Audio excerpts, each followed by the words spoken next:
सोरबाया बुंगोन जोंखौ इउपिपिएलआनो एबसुनि इउपिपिएल बियो मोनसे जास्ट प्रपागान्डा बियो मोनसे भुवा प्रचार अपप्रचार एकमात्र स्वार्थआ जाबाय जातिनि स्वार्थ जातीय सत्ता आरो जातीयताबाद आरो माने इसु आरो एजेन्डानि खाथिराव आरो जायफोरा दिनै दावराव अमरमोन बिथांमोना बुंदों आं नाम लानो साना बिथांमोनाबो सासे सासे संग्रामि दैदेनगिरिमोन मोनसे समाव इलेक्शनाव बाहागो लानायखौ बड'फानि आन्दलन बिनि उननि आन्दलनाव सोरबा अमर सिं आरो दावराव देख्रेब मोनानो एबसुआव थानानै बै समाव खामानि मावदोंमोन आरो खामानि मावनानै इलेक्शनाव बिसोरनो बाहागो लादोंमोन दा बेखायनो जाहाथे गासै रायजो राजाया डेम'क्रेसिनि गणतान्त्रिक देशनि भटिं जि राइट दङ बेखौ बिथांमोना जाहाथे एक्सारसाइज खालामनो हायो आरो भट केन्द्रनिफ्राय लानानै ल' एन्ड अर्डारनिफ्राय लानानै बाखि जिखिनि थासारि परिबेस दङ बिनि सायाव आङो दिनै उदिस लादों दुलाराय बर' फरायसा आफादनि आरो जोंनि गुबुन गुबुन वेल विजार्सफोरबो फैदों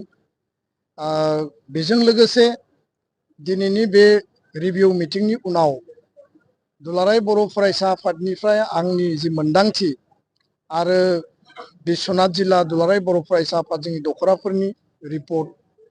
आं बे खोथाखौनो बुंनो नागिरो जे फैबाय थानाय 22 तारिखआव सनितपुर आरो बिश्वनाथ जिल्लानि जिखिनि 41,000 माने गोदानै बेयाव भटार्सफ्रा भट होगोन साथिखान गामि जिखिनि थिसनजाबाय बिथांमोना एकर्ड इमप्लिमेन्टेशननि सार्थआव बा फेभाराव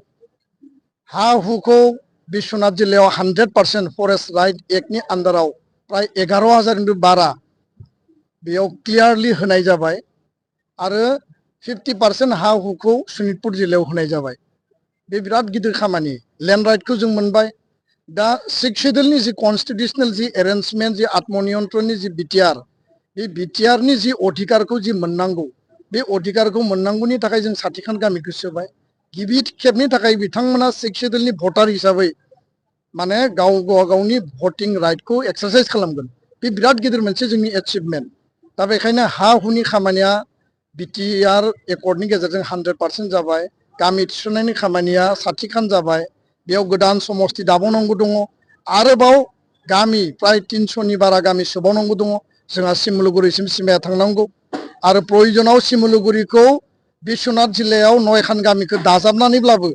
माने बे सिमलुगुरिसिम सिमाखौ बारायनांगौ होननानै जों गिबि मन्थ्रिखौ बुंदों दा बेखायनो भिसिडिसि दानाय डिलिमिटेसन रायजो राजानि जि हप्स एन्ड एसपिरेसन जेराव 500नि बारा बेयाव शहीद जादोंमोन आरो शहीदनि गोथां थैनि बिनिमयाव जोङो बिएससि बिटिसि आरो बिटिआर जों मोनबाय दिनै मोनसे शान्ति परिबेस बिटिआरावनो जा गहपुरावनो जा बे गासै ओनसोलाव जों जि मोननो हाबाय बे गासै बिथिंखौ नोजोर बोनानै डेभेलपमेन्टनि गुड गभार्नेन्सनि एकर्ड इमप्लिमेन्टेसनाव 125 एमेन्डमेन्टआ फैनांगौ 100% जों बेखौ मावफुंनांगौ जोंनि स्कुल प्रभिन्सियेलाइजनि खामानिखौ जों मावनांगौ बे गासै खामानिखौ मावनांगौब्ला आरो एनादार टार्म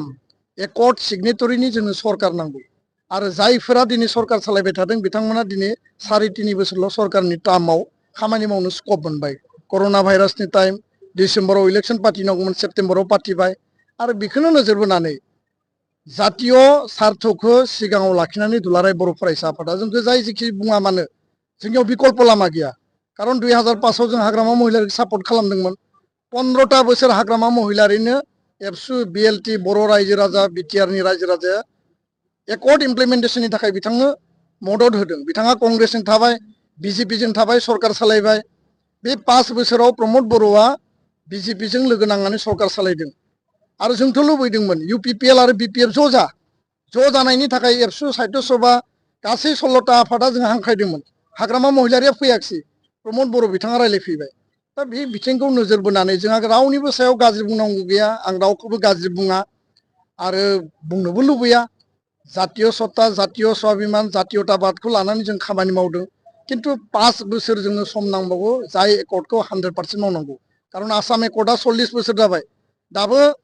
क्लियारलि मावफुंजायाखै आरो बेयाव बै समाव आसु आरो एजिपिनि मोनसे कोअर्डिनेसन गैयिनि थाखायनो दिनै बे दफाफोरा बिथांमोननिया आद्रा जादों जों लुबैयाखै आरो बेखायनो आं खावलायदों जे गहपुरबासि बिश्वनाथबासि सनितपुरबासिया एकर्डनि फेभाराव जायफोरा सरकार सालायदों आरो नेक्स्ट टाइमाव सरकार दाबावनो थाखाय बे दोलोनो आरो बे बिजाथिफोरनो गहपुरनिया धनस्रियाव बिश्वनाथनिया रौतायाव आरो माने सनितपुर राङापारा माने नोङो भालुकपुं एरियानि बर' रायजो राजाफ्रा हरिसिंगायाव भट होगोन आरो बेखायनो आं खावलायदों जे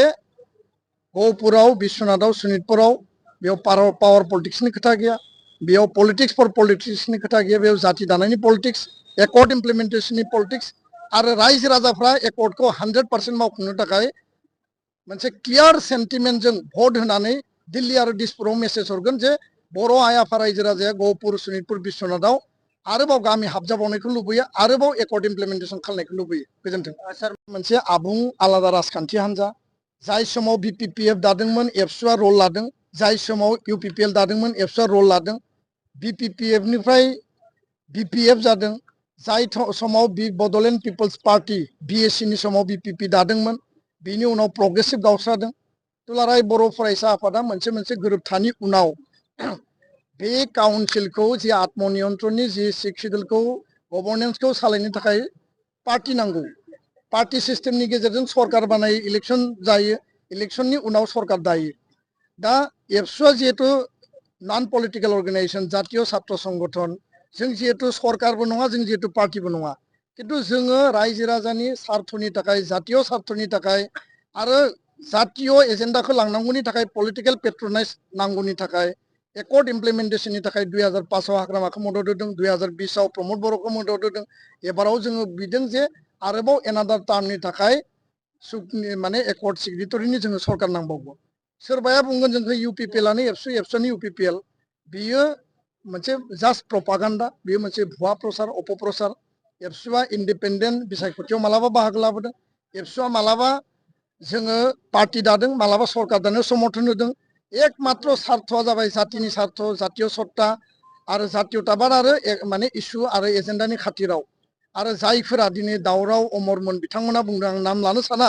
बिथांमोनाबो सासे संग्रामि दैदेनगिरिमोन मोनसे समाव किन्तु दिनै हानजायाव दङ हानजानि थाखाय खोथा बुङो हानजानि सार्थआवल' बिसोरो उकालति खालायो हानजानि सार्थआव सोरनिबा डिक्टेसननि थाखाय खोथा बुङो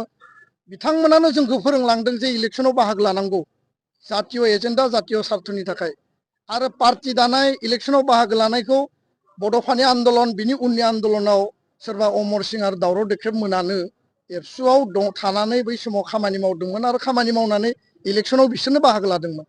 दिनै जोंखौ बिथांमोना आसि थुबा जानाय नङा जोंथ' बिथांमोननि इयुन जेनेरेसन किन्तु बिथांमोना जोंनि पायनियारफ्रा जि रलखौ लादों दिनै जोंखौ जुदि आसि देखायोबा